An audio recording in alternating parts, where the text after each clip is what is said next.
Swaraj is my birthright, and I shall have it. We've all heard the slogan, but do we truly understand the man who dared to say it when the British Empire was at its peak? Welcome back, everyone. Today, we are diving into the life of the man Mahatma Gandhi, called the maker of modern India, Bal Gangadhar Tilak. He wasn't just a freedom fighter, he was a brilliant mathematician, a formidable lawyer, and the first leader of the Indian independence movement to take the fight from the elite drawing rooms to the dusty streets of India. Tilak lived a life of dualities. To the British, he was a nightmare. Sir Valentine Chirol famously labelled him the father of Indian unrest. Why? Because Tilak was the first to realize that the British didn't fear petitions, they feared a united Indian public. But while the empire saw a radical threat, the people of India saw a savior. They gave him the title Lokmanya, which literally means accepted by the people as their leader. Think about that. In a time before social media or television, Tilak's influence was so organic that the masses crowned him their representative.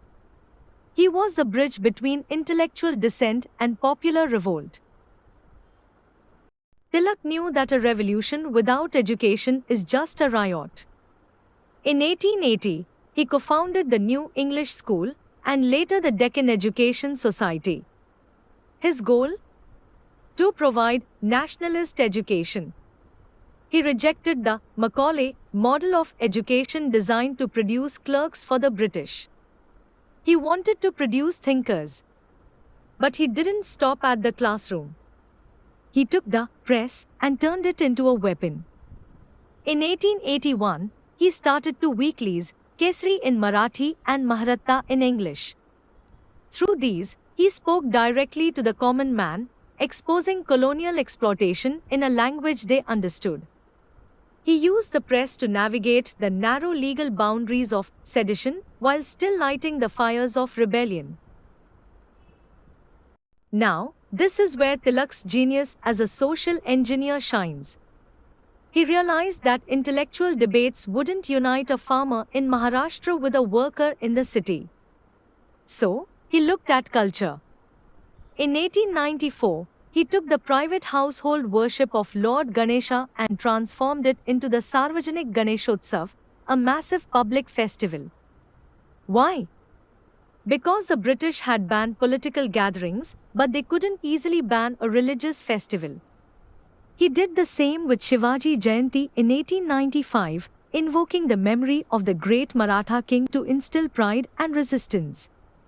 He used culture as a cloak for politics. Let's get into the philosophy. For Tilak, Swaraj wasn't just about changing the color of the people in parliament. He defined it on two levels.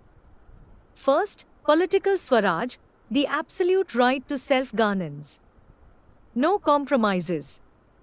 Second, moral Swaraj, this is the inner discipline. He believed that a nation is only free if its individuals are self-regulated and act for the welfare of others. It was a holistic vision of independence, spiritual and political. How do you achieve Swaraj? Tilak gave us a 4-point program that would later become the bedrock of Gandhi's movements. Swadeshi, use Indian goods. Rebuild our economy. Boycott, refuse British goods. Hit them where it hurts, the wallet. National education, teach our history, our values. Passive resistance, this included non-payment of taxes. Look at this structure. It's a complete manual for dismantling an empire without firing a single bullet. Now, every movement has internal conflict. The Indian National Congress was divided between the moderates and the extremists, the Lal Balpal trio, Lala Lajpat Rai, Bal Gangadhar Tilak, and Bipin Chandra Pal.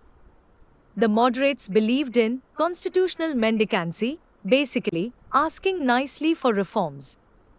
Tilak's group said, no, The British rule is an imperialist plan for exploitation. We want immediate Swaraj. This tension exploded in 1907 at the Surat split. It was a literal fracture. The extremists were forced out. Too many, it seemed like the movement was dead, but in reality, Tilak had just cleared the way for a more aggressive, revolutionary approach. For his seditious writings, the British sent Tilak to Mandalay jail in Burma from 1908 to 1914. 6 years of isolation. Most men would break. Tilak wrote a masterpiece, Gita Rahasya.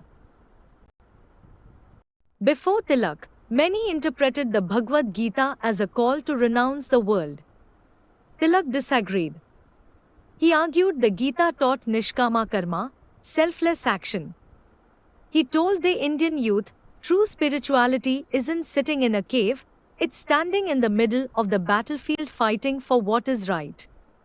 This transformed the Gita into a manual for activists. When Tilak returned from exile, he was older, but wiser. In 1916, he teamed up with the Irish reformer Annie Besant to launch the All India Home Rule League. But his greatest feat of statesmanship was the Lucknow Pact of 1916. He did two things. He brought the moderates and extremists back together. He forged an alliance with the Muslim League. He realized that a divided India could never be a free India. This was Tilak at his peak. The fiery radical had become the master diplomat. Tilak was a man of his time. He held conservative views on social issues, like opposing the 1891 Age of Consent Bill. Why? Not because he was against women's rights, but because he believed an alien government had no right to legislate Indian social customs. For him, political freedom had to come first. Economically, he was a visionary. He adopted Dadabhai Nauroji's drain theory, proving that the British were literally vacuuming wealth out of India. He wasn't just fighting for a flag, he was fighting for the survival of the Indian worker. Tilak passed away on 1st August 1920. The very next day, Gandhi launched the non-cooperation movement. It was a passing of the torch. Gandhi raised the Tilak Swaraj Fund, collecting an unheard of 1 crore rupees in 1921 to continue the battle. Tilak didn't live to see 1947, but every tool we used to get there, boycott, Swadeshi, mass mobilization, was a seed he planted. He took the unrest and turned it into freedom. Thanks for watching. If you want more deep dives into the legal and political architects of India, hit that subscribe button.